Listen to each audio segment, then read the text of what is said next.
Why can't I summon Agmazar the Star Titan and then turn into Godzilla and then bite his fucking head off? Welcome back to Nerd Out. Because, oh my god, this book has so much shit in it. This needs to be a two-part. Because, last time I went through the classes, 2 whole new classes in a system that doesn't even have that many classes. And needs more because of some variance in what you can actually do. But, this is part 2. This book, those classes are like the first 75 pages or something. They're like none of this book. The rest of this book is so expansive. And I haven't read a lot of it. I'm gonna be honest, I have read not much of it. This is some cool art. Look at this druid fighting these frog demons. That's fantastic. Good job. Spells, magic items, Book of Unlimited Magic, which is a weird section because there's a very limited amount of magic in that section. That's the section we're gonna mostly do, but I might as well do this a bit chronologically. And I'm honestly just gonna go through the spells. When I see one that looks or sounds cool, I'll go to it and I'll look at it and I'll be like, is this cool? And we'll see. You know? We'll just see. Because one thing that I do love about Pathfinder, there's not like 17 different spell lists. There's 4. There are just 4 spell lists. Oh my god, that's a lot of cantrips to pick from. Oh my god. Magical. And this is where it starts. This is where the cutting begins, because oh my god, this is just too much stuff to go through, so I'm just gonna look and then come back or whatever. Oh shit, Gouging Claw. Morph your limb into a claw. Nice. Gale Blast. We need more air-centric cantrips. Like that. Protect Companion. Protect Companion, there it is. Range 30 feet. It's a verbal, so it's just 1 casting. Wait, what? Target gains +1 bonus to AC. You gain the following reaction. After using... Okay, I see. After using the reaction, the spell ends and you can't cast Protect Companion again for 10 minutes. It's the shield spell. Spell's target would take damage. You can reaction, reduce the triggering damage by 10, but you lose 5 hit points. So it's half damage. But you lose 5 hit points. It's just a flat. Reduce the triggering damage by 10. So say they take 8, you still take 5. So early game, this is actually kind of terrible. Oh, but it does heighten. That's still kind of funky, because then say you take 30 damage and it's heightened, you would subtract all, but then you take half. Say they took 20 though, you're still taking 15 of that 20. You do get to choose after seeing the damage though, so you kind of do get to choose what you want to take. Okay, that's a cool one. I like the Eidolon spell. And this is when I realized that there is so much. I've just started looking at the cantrips. Oh my god. See, this is what they need to. This was one of the things. My friend put it the best. I want to need to take time out of my day to prepare and pick spells. This feels like that. This right here, it feels like there's so much now that I'm like, alright, 2nd level spells. What am I gonna pick? You know? I can't just look through this. I can't just say, yeah, like Lucky Number and Phantom Crowd. No, I have to weigh, do I like Scorching Ray or Timely Tutor better for whatever I'm playing. That's awesome. I'm so happy with this fucking glut of spells. Cause like also you get up to 10th. Oh, you get up to 10th level. I don't know why I'm like super surprised about that, but I'm glad to have even some more. Wait, what? Fated Confrontation. We're going to that one. I know, ooh, getting surprised and going to all the 10th level spells. Fuck you. Alright, first of all, that's awesome. 3 actions. 1 willing ally and 1 enemy. You weave the threads of fate to lead 2 foes into a climactic battle. What? During this time, fate refused. It's for 1 round. What? Duration 1 minute. Wait, what? I need to keep reading. For the duration of the spell, either fated opponent can manipulate fate once on each of its turns. This allows it to either roll twice or take the higher result on an attack or skill check it makes against its fated opponent, or force its fated opponent to roll twice and take the lower. Oh my god.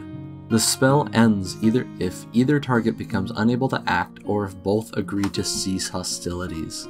Or if 1 minute passes, I assume. Hell yeah.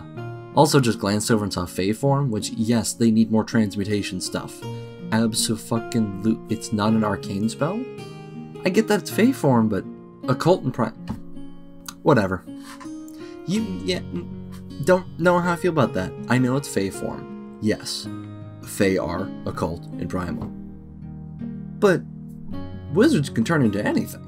Back up to those 10th level spells. Summon Draconic Legion. Fuck yeah. Summon Archmage. What? That's so funny.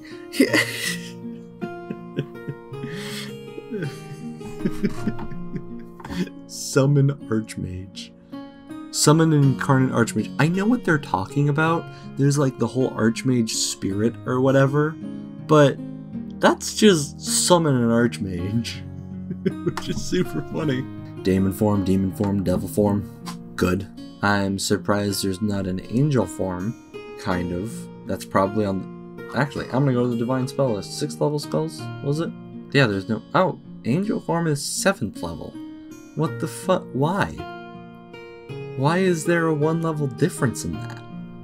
Like, is that now just saying that angels are more powerful than all of those because it's not true-ish? Here's a couple of poems, that's fun. Titanic, that one fell.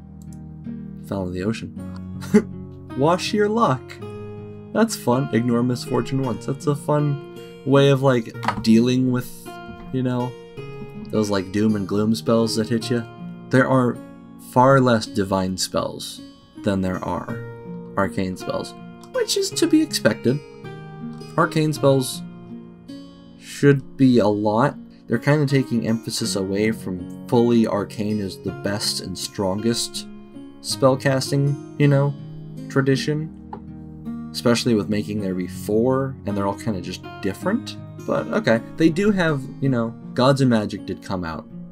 It's got a whole thing there. I'm gonna go to Cosmic Form, because I just looked at it and saw that, and I want to know what Cosmic Form does. There it is, Cosmic Form. Divine and Primal. I mean, regular-ass transmutation spell with 2 special forms.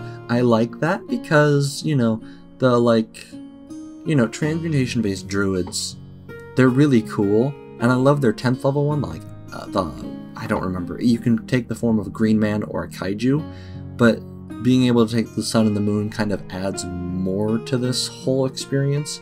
It's not just nature, big beast, or animals and the like, or elementals. You actually get to take control of these, like, these other natural forces. See, the funniest way to do this would be to actually turn into, like, a sphere. Moon. So that you can fly towards people and ram them with your spherical body for 2d4 plus 10 damage. Plus fire? I guess. This is a fucking sentence. This form's fire damage is silver for resistances, weaknesses, and the like. I completely understand why, because of the moon and lycanthropic creatures or whatever, but just the sentence, this form's fire damage is silver, it throws me across the room. Organ sight! What the hell? Theophos organs! And use your knowledge to deal precision damage. Oh. Yeah, sorry dude, you're gonna die in 2 years. Your liver's fucked.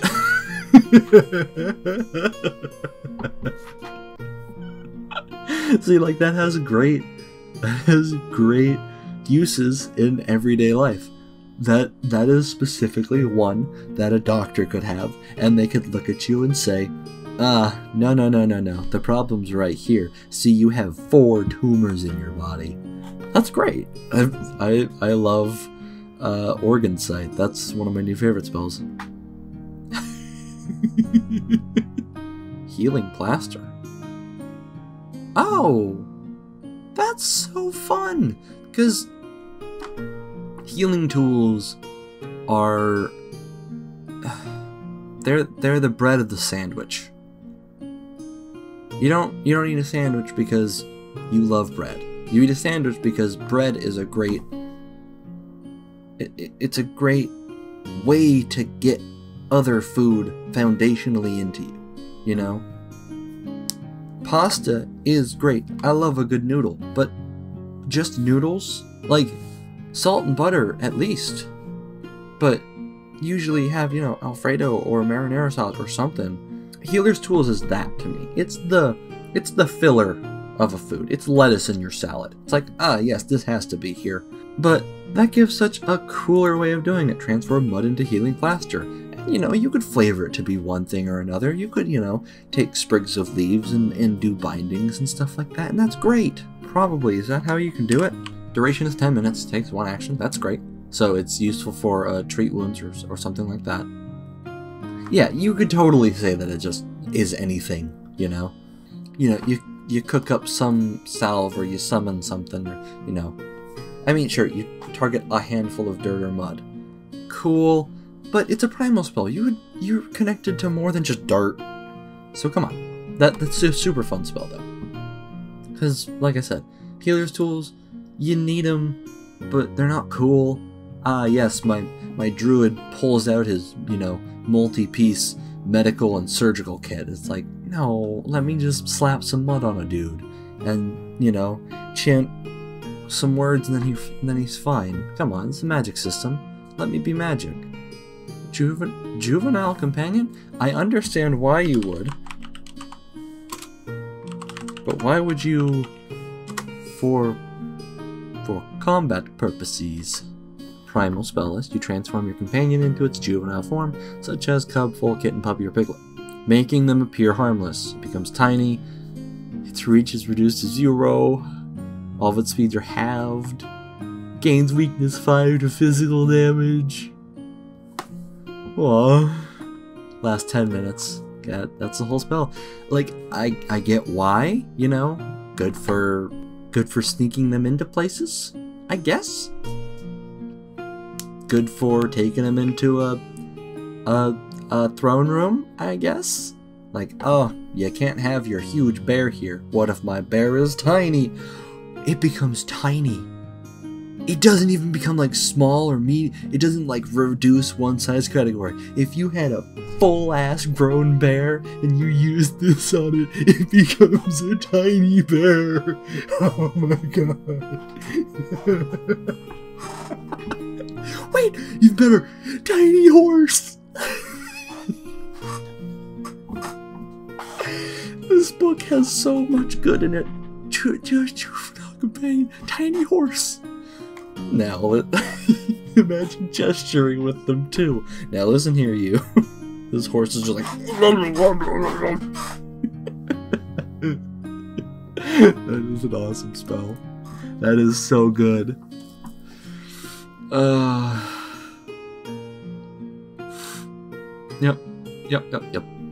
Yep. I'm happy with these spells so far. I've looked at like a fucking fraction of them. And I'm so happy. Summon Kaiju. Yes. This is what was needed. We needed to summon Kaijus. You know why? I'm gonna go to it. I'm gonna go to you. I'm gonna go to it. I'm gonna go to you. I'm gonna go to it. Summon Kaiju. The reason why this was needed. Oh, first of all, you can actually summon them. Duration until the end of your next turn? Are you kidding? You only get it for that long? Oh, wait, a depart effect? Oh, that's cool. I see. Okay. So yeah, it's 1 round. I don't know why you could... Why is it 1 round? Why is it 1 round? I want that kaiju for many rounds. You know why? Because I want to summon a kaiju, and the next turn I want to turn into a kaiju, and then I want a kaiju fight. Why can't I summon Agmazar the Star Titan, and then turn into Godzilla and then bite his fucking head off. See, that's like the only reason to summon a kaiju. Come on, let me summon a kaiju. Range of 500 feet, which is good. You can just be right outside the town and be like, fuck you, town. I do love, though, that they're actually the named ones. Like Agmazar the Star Titan. His story is so dope. Eox makes his super weapon. Was it Eox? Pretty sure it was Eox that made the super weapon. But he's a living dude. Chucks him out into space. He goes. Or did Eox fight him? Man, I don't remember. It's been a while since I read on him. But essentially the story is, there's this creature, Agmazar, the Star Titan. He's sent as a weapon of war. And he comes to Galarian somehow, whether that be after he loses or Eox sent him to Galarian, one way or the other. He lands after being, I think, defeated by something else, but he lands and he's like, oh, Eoxian undead energy, and he fucking comes back as this undead fucking titan on this planet who's not willing, or who's not ready to deal with a fucking Star Titan weapon of war. Not ready to deal with it. But you know what he does? He lands where Mogaru is, the final king. Guess what Mogaru fucking does? Mogaru is like, I am the king of this fucking jungle, you idiot. And he fucking beats the shit out of Agmazar into the fucking ground until he's asleep again. Because he's fine, honestly. Because they're kaiju. You can't just kill these things. Have you seen a kaiju movie? You just put them into sleep or into space for a while. They're fine. So I love that you can summon these, like... Yarthun the Moon Grub is an awesome name. I'm glad that you can actually summon these, like, certain people, these certain things. Like, you can summon... Goodbye. Alright, I gotta call it. I don't remember where I was, but I'm gonna keep moving on. I only have so much time, so we're gonna fucking blast through... Umblegraft? Umblegraft? Whatever. A lot of cool stuff. A lot of cool spells. I love so many of these spells. Like, we needed more of the niche spells. We've already gotten the, like, you know, necessary spells out of the way from the core rulebook and the advanced guides and everything like that. But we needed some of these weird-ass ones. Like, when are you going to play the sorcerer that has the spell Winning Streak? Sometimes. Almost never, but sometimes. And that's what I'm happy about. Which one's real? Which one's the real Celtiel? Which one's the real enemy? Focus spells, it's basically just the Magus and Eidolon stuff. Super dope. There's that picture again. Rituals. I gotta be honest. I didn't read even a single one of these because I forgot that they were here, essentially. I'm just going to look at the names, and I'm going to completely base my feelings off of the names. Because these sound so cool. Bathe in Blood, that, I'm going to guess, is reduce age penalties or something like that. Ideal Mimicry? Ideal Mimicry? What the fuck did you do? Oh, wait, really? Can you make a voodoo doll? That's so awesome.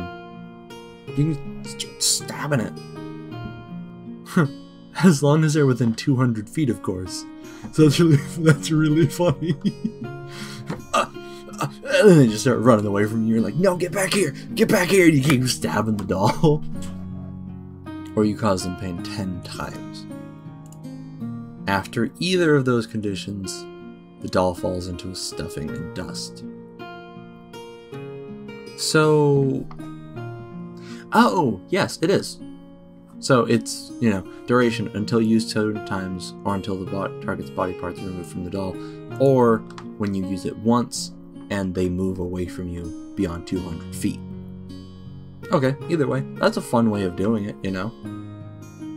I love that they finally have a voodoo doll. Awaken object.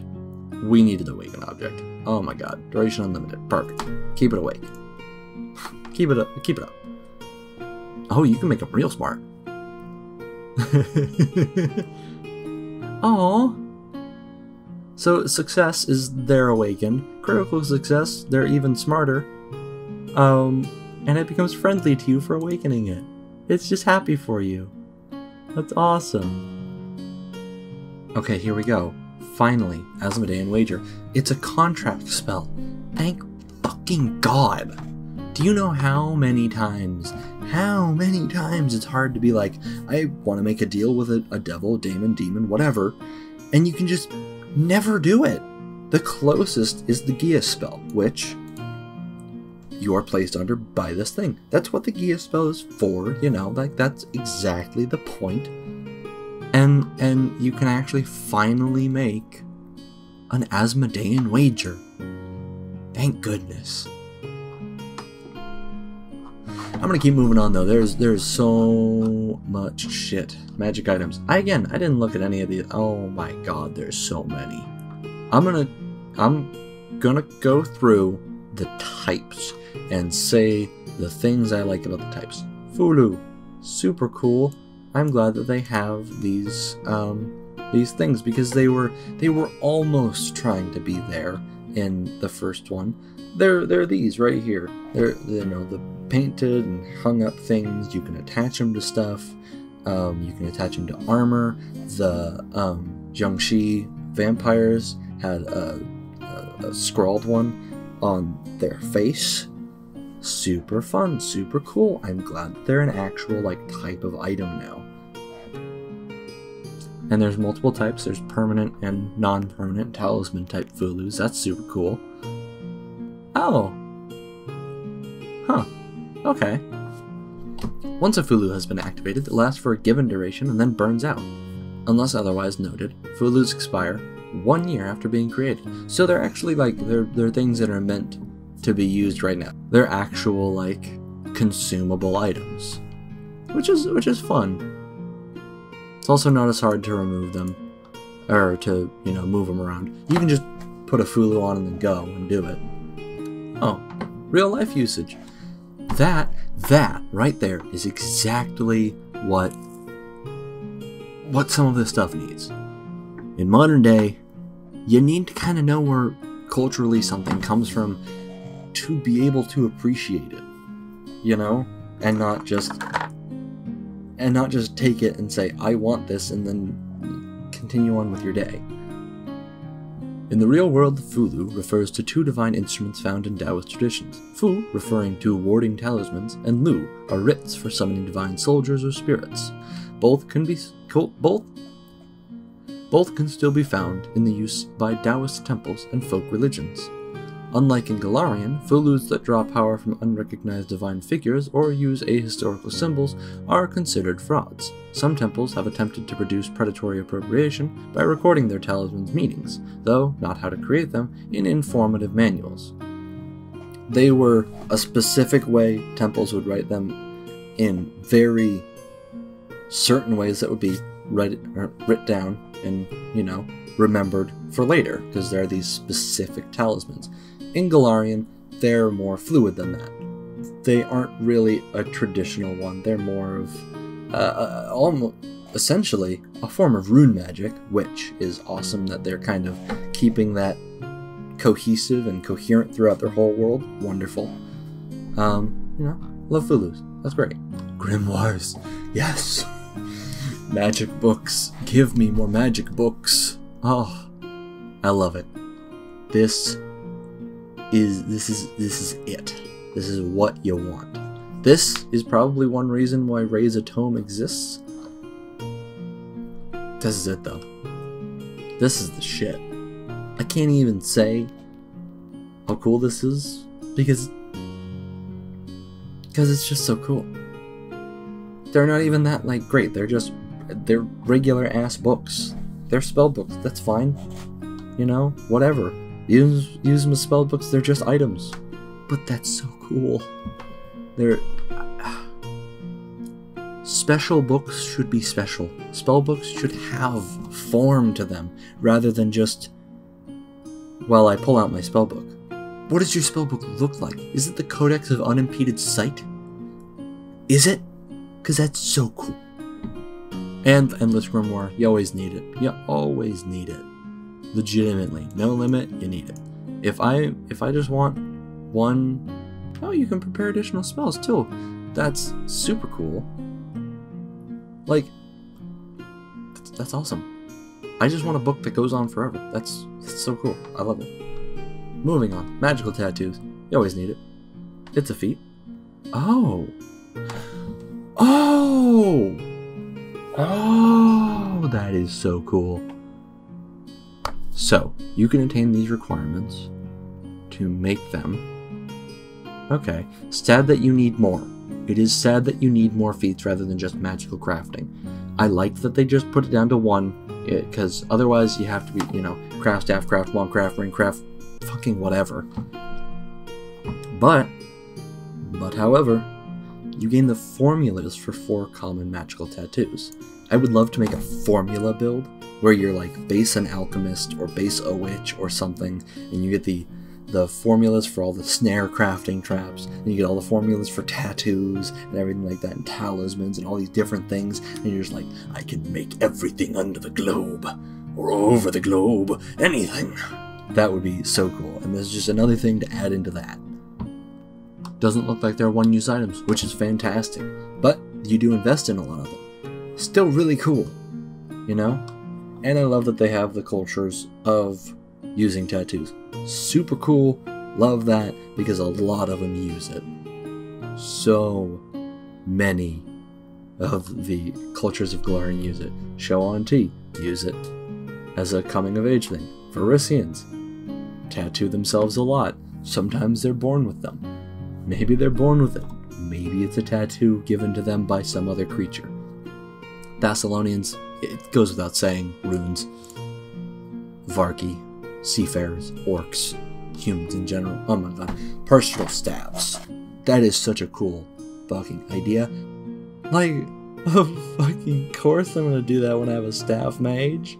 Are you kidding me? Yes! Of course I'm gonna make my own staff. There's no way I'm not making my own staff. Spell catalysts. I mean, fucking Dark Souls. Staves are not the only catalyst you can use. They are so cool to, like, hold up this charm and blast something out. Holy symbols are not the only thing you can use for that. Fucking an incense, light it, and smoke starts to fill the area as you cast a spell. Oh, so cool. Oh my god. Spell hearts. They're permanent items that are otherwise identical to talismans. You only affix one of them at a time. Oh, these are awesome. And they don't break? Oh, shit. Yeah, they never burn out. No, this is awesome. I'm gonna be completely honest. I don't completely know what they are. I'm gonna look at the Flaming Star real quick. Pretty sure that's where it ends. So that's one item, and then after that is more. So, you can use them multiple times, and you can either use your spell thing or the talismans, which is great. So you attach the Flaming Star to your armor, let's say. That means you gain 2, you gain resistance 2 to fire. Oh, these would be great. Magus items, weapon. After you cast a fire spell by activating the star. Yeah, so produce flame or fireball, I guess. Not completely sure. So you cast produce flame. Your strikes get an additional 1d4. For your next one? I don't know. They're cool. I'm moving on. I don't fully get them. But they're super cool. I'll read through them some other time. More items is great. Consumables, I'm sure will be fantastic. But I've always hated consumables most out of any item that you get. Because, I mean, you use them once, and they're super cool to have a lot of different ones, but at the same time, I'm not going to remember every consumable item and then just make sure to have those specific ones, especially when their names aren't like potion of this one spell that I know it does. There's just too much to remember, and they're great for getting them as loot. Permanent items, I'll remember what they are every time, because, I mean, of course, I'll just remember it and then I'll worry about that later. You know, I'll have only a certain set of those items, or work for only a certain set of those things. Burr shield, that is a burry shield. I'm gonna move on, because there is one thing that I really want to get to in this fucking book, and I only have so much time. It is this. And I'm just gonna go through them, and I'll only touch on a couple of them here. Book of Unlimited Magic. Ooh! Different specializations of magic, different archetypes that are always cool, love archetypes, but these specializations are the thing that I love more than most. I know I was just praising earlier how there's only 4 spell lists in all of 2nd edition, but guess what 2nd edition needed?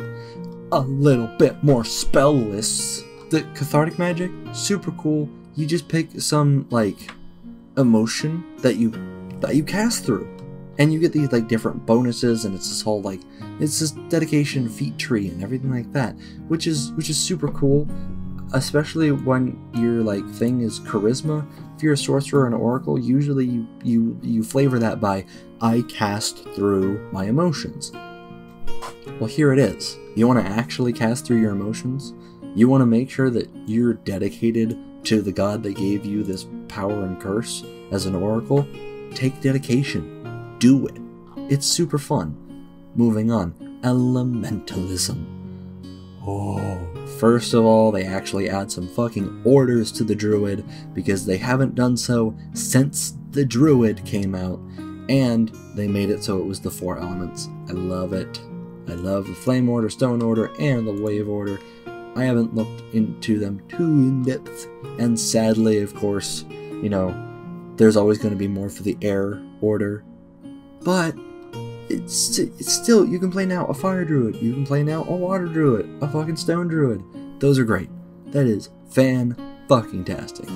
But more so than anything else, elemental spell list.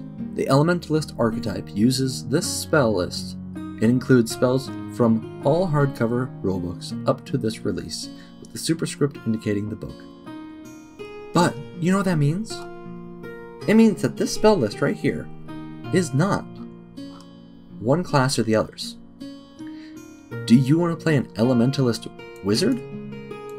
That's fine, you can do that. All you need is you have to have a spellcasting class feature that chooses spells from the arcane or primal spell list. So sadly, if you are a bard, if you are a cleric or an oracle, you cannot do this.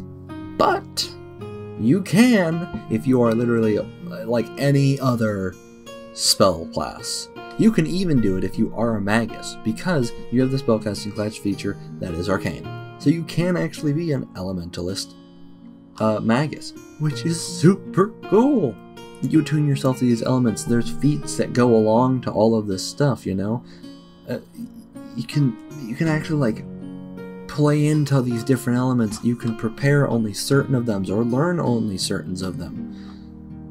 But in the end of the day, you're still working with like a new spell list, one that gets all these like different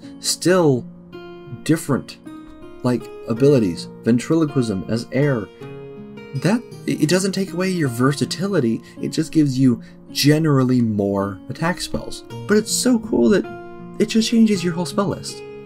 You know? And it opens up this idea of these like really cool character ideas that you could have 2 people with the elementalist spell list, and one of them could be a druid, and one of them could be a wizard, and they could be best friends, and that's super cool.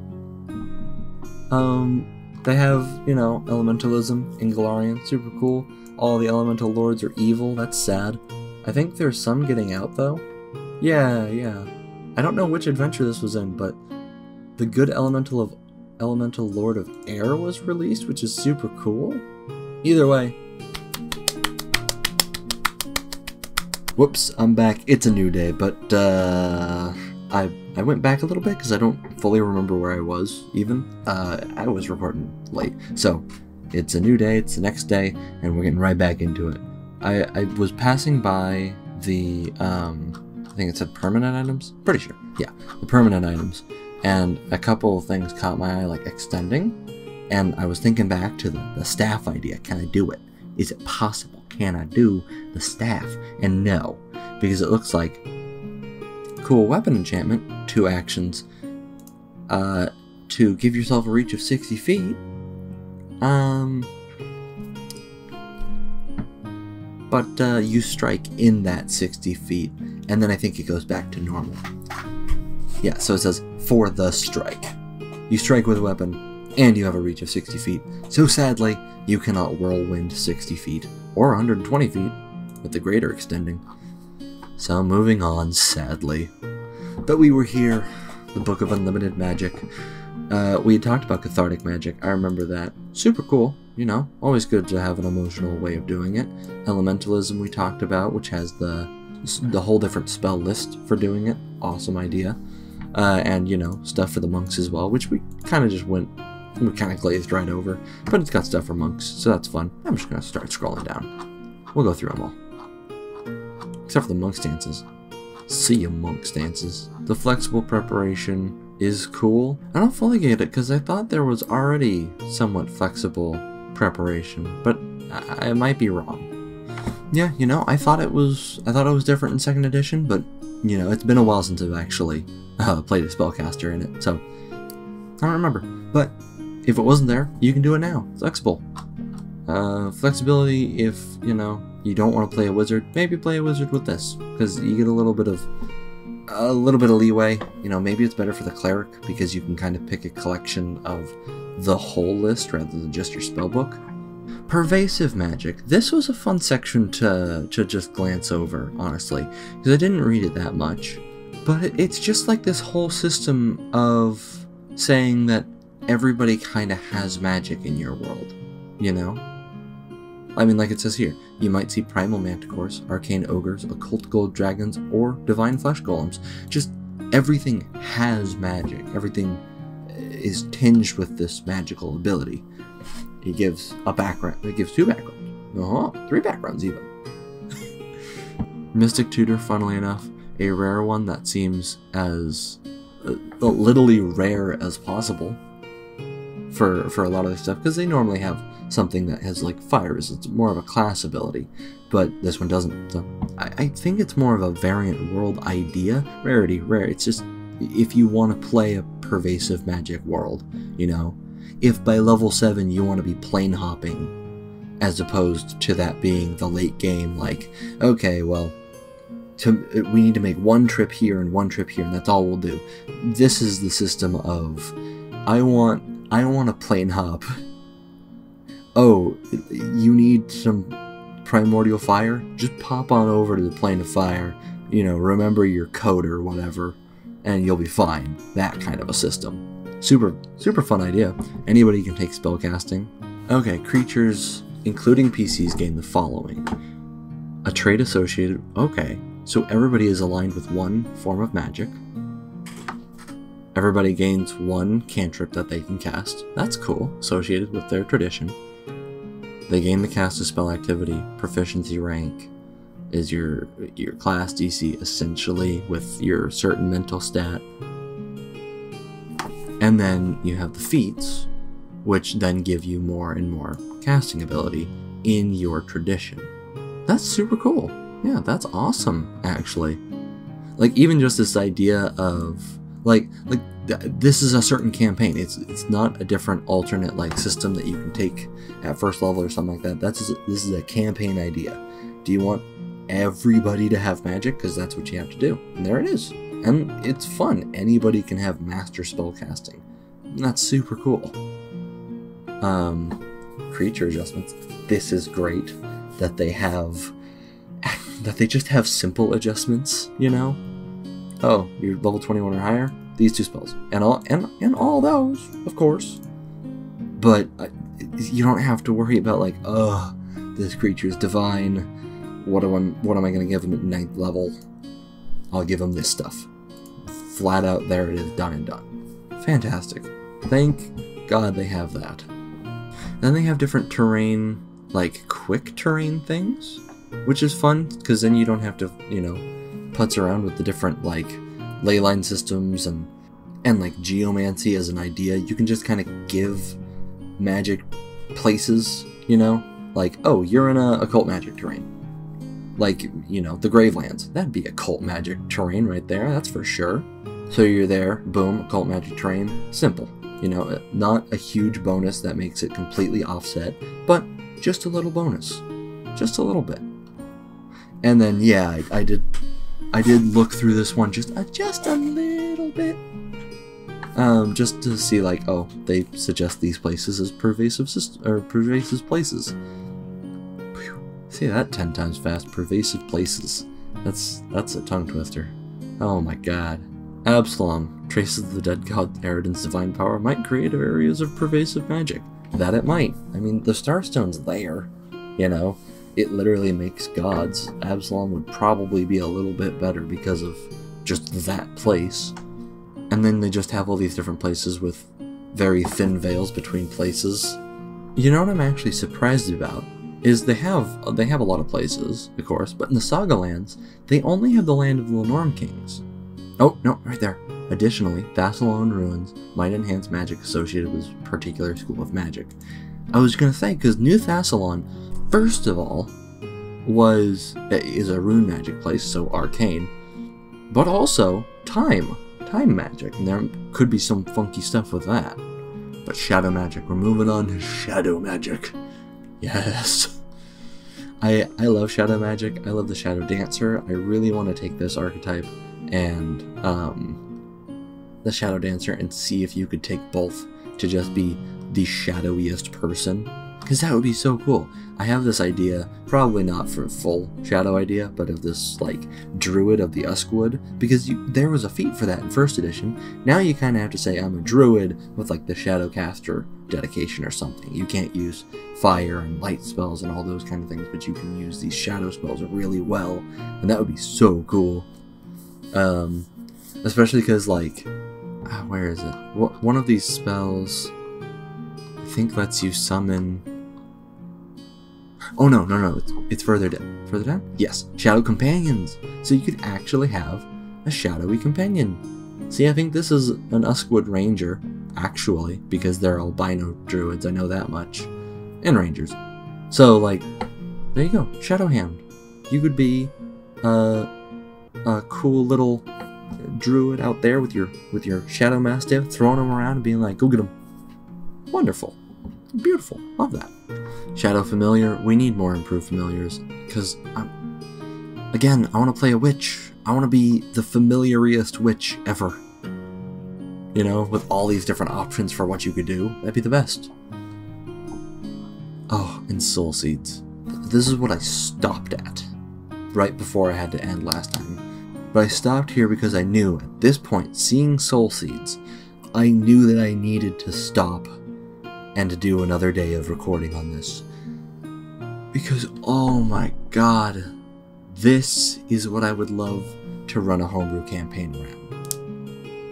You know, I love me some gear, but I love character growth, and, like, boons and gifts and stuff like that that show this character growth, and this right here is it. You want to become more of a dragon? You want your Tiralu dwarf to become more of a dragon? You want your dragon disciple to go through, you know, all of its journey, and to, instead of just becoming a dragon disciple, you become the best dragon disciple, the most dragony dragon disciple? Here you go. Get these soul seeds. Slap them up into your body. Crafting your soul, and through it changing your body to these, like, you know, Breath of Dragons, being able to breathe fire or something, resistance, getting these scales that go up your neck and your arms and everything like that. Choice character development. And of course, it is not just for dragons. Soul, meaning, I assume, ghost or the type, you know, stuff. Spirit realm and everything associated with that. And that's it. I did forget that it was only those two. Sadly. Don't know why they only have two here. Like, this person is covered in a dragon soul, I assume? But they should have had, like, I know it takes a lot more, and they only have so much paper they can print on and everything like that. I only have so much space for all this stuff.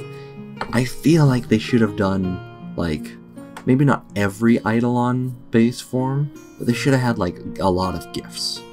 But I mean, it's in page 232. It's kind of deep in there. It's 2 pages long, and I think they're just gonna get into the end where it's like, here's an idea. If you like it, we'll do more in something. Because having this and all these different books and like different systems just allow them to see what they're going to expand in probably adventure paths when they come out and like have little bits and blurbs at the end. It could be like, hey, expanded soul seeds. Here's 10 more soul seeds of 2 different types and 5 each, and that'd be great. You know, that was where a lot of content came in first edition, which I'm fine with waiting for it. I'm fine. This. Whoa. This gave me an immediate character idea.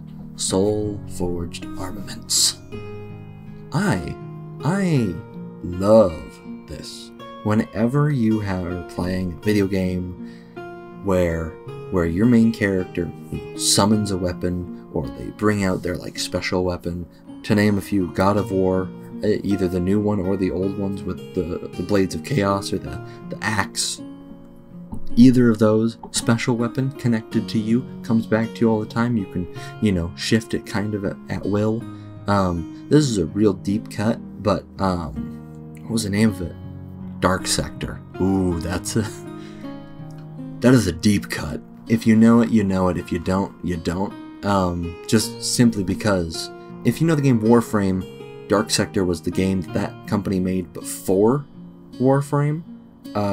But he had this awesome, he called it the glaive. It was basically a fucking like 3-pronged shuriken that he just summoned from this like infected wound he had. And there's a lot more context to it. Go look at the game. It's cool. It's not a great game, but it is a good game. A solid B game. That is the reason why this Soul Forged Armaments just immediately hit me. I'm like, oh, yes, absolutely. Because I am also one that while I love gear, I hate gear. Because I don't want to be bound by anything. That's why monks are super cool. That's why in 5e, like the Pact of the Blade and the having the shadow armor that comes on, not needing anything is fantastic. Because if you're captured, which almost never happens, sometimes it happens, really depends on your group. In our group, we basically never get captured, but if it happens, you can just be like, I don't need anything. I can't be disarmed. I'm ready to go. Love it. I love it so much.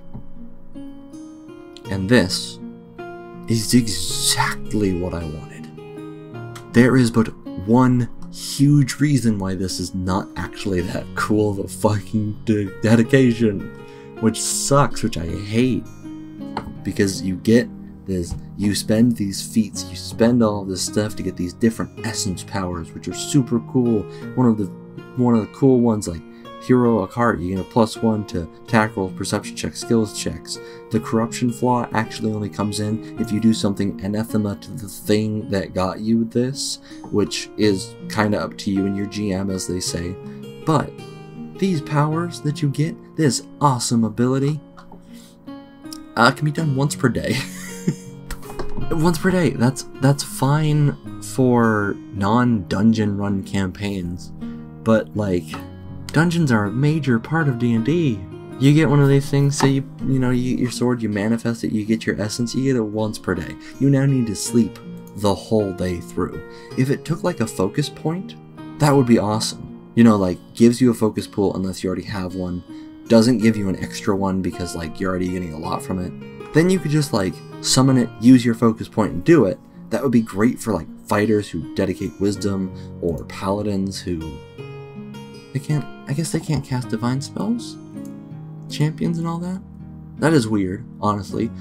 That being said, even if you have used the ability, you can still just summon your thing to you, which is an awesome ability in its own right, honestly. And it's not like getting the armament is the only thing that you can do. Plus, I mean, you can have his armor. Just being able to summon armor onto yourself is one action. That is so cool. For the sword, it's honestly not as cool. Like, you know, it's always good to have a weapon ready, you know, awesome. And I was just going on and on about how weapons are like so cool to like summon in or have one that's like yours. But at the same time, a sheath is also one action to get a sword from. Oh, and then, yeah, at 6th level you just get 2 of them. So it is then twice per day. Cool. Unless, of course, you use them both at the same time. Which, if you get Rapid Manifestation, I think I don't know, man. Take a look at it sometime. You need a certain character idea for it to, like, really work. But it's super cool. I mean, you know, more of these might come out too, where you could homebrew your own. They're simple enough stuff, you know? You know, shield only, gains 2 hardness, gains temporary hit points. Oh, rune magic. What do I have to say about you? Cool enough. That's, I think, what I'm gonna have to say about it. It's cool enough. I haven't read through their specialization all too closely, but I have talked to a friend about it. Just a little bit here and there. You take the specialization, so it does actually alter what you do. You can only be a wizard specializing in one of the 7 schools other than divination. This kind of made me sad because when I was thinking of my staff magus character, I was thinking, oh, if I could just be a staff magus who embeds their weapon into like a glaive and gets to have this like Rune Lord glaive, and they get to actually like go down the Rune Lord specialization or not. Either way, you'd have this like, you know, glaive based magus that, you know, has this cool you know, paladin aesthetic of the Rune Lords almost, you know? But sadly, no, you have to be a wizard. Doing the magus dedication just wouldn't have the same feel of doing the staff magus and having all these cool things. There is another thing that I'm not sure about in the whole class. To refocus, you must indulge in your sin. That could be really harsh for some GMs, because like, how do you indulge in envy? Writing down the names and the things that you want that other people have? Gluttony, do you eat just a lot of food? Is it a soft thing that, you know, you shouldn't worry about too much because you literally have to give up 2 schools of magic and you have to, you know, use focus points a lot, which you get for free. You know, you get different rune spells as, oh, stop commenting. So like, I don't know if it's worth it, because it could be also very harsh to do that. How do you indulge in sloth? Do you just do nothing? Or do you, like, have to set aside and, like, push things aside? It gets into a very, you know, the DM could be a bitch to you kind of thing. Now, in most groups, that's not going to be a big deal, you know. But either way, you do get the ability to just kind of refocus multiple points at a time, which is fun. You become trained in martial pole arms and an expert at 11th level. Don't know how I feel about that, because you are a wizard, sir. Like, I understand that that's the Rune Lord's weapons, and the idea is you make it dancing and you send it out, or whatever, but that's weird as hell. And that gets me to the actual feats of this place. You know, cool, Rune Lord dedication, it's what it is. Embed Aeon Stone, I actually really like the idea of it, because, you know, you get this Wayfinder-esque ability with the next one, which you can choose one of them, or if you take this feat again at 8th level, you can choose 4 of them, and actually get a lot more of their, like, resonance powers, and actually really get these Aeon Stones to be powerful, which that's awesome, that's great. And, you know, then you can get better polearms as your wizard self, and you can get, you know, all these different things that are, like, pivotal to the Rune Lord's thing, you know? To be who you actually, to be a true Rune Lord. But each of these abilities are so, like, disparate apart from each other, it feels like you're just trying to be the NPC Rune Lord, which is exactly what it needs to be. Like, this is what it should be, but it is weird in general. Not bad, just, you need to just go into it knowing you are going to be a Rune Lord, and that's like it. Moving on though, true names are next. Oh my god, so cool. I love true names. Different spells, really. It's just a small system for what I can tell. It's just figuring out a name and using that as a buff or debuff for things. Seems almost like it adds a lot of, like, intrigue to a magic world. This would be a fun place to do, like, a pervasive magic system, because then you can have a little bit of, like, a little bit of everybody's connected through magic theme in your campaign, because everyone's connected through magic. Easily. Absolutely. And you can kind of work with, you know, the name being important and whatnot. And I think lastly,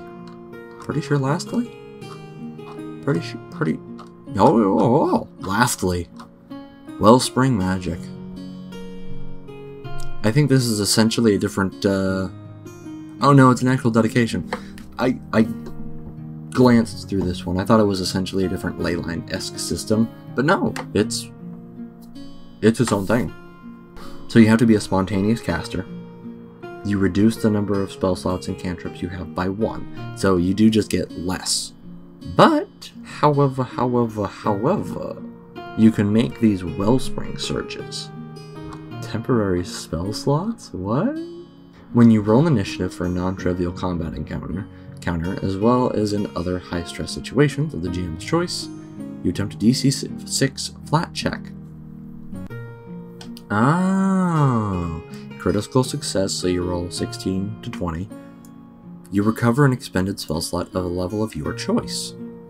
The temporary slot lasts for 1 minute, so this is the wild magic form of doing a sorcerer, honestly.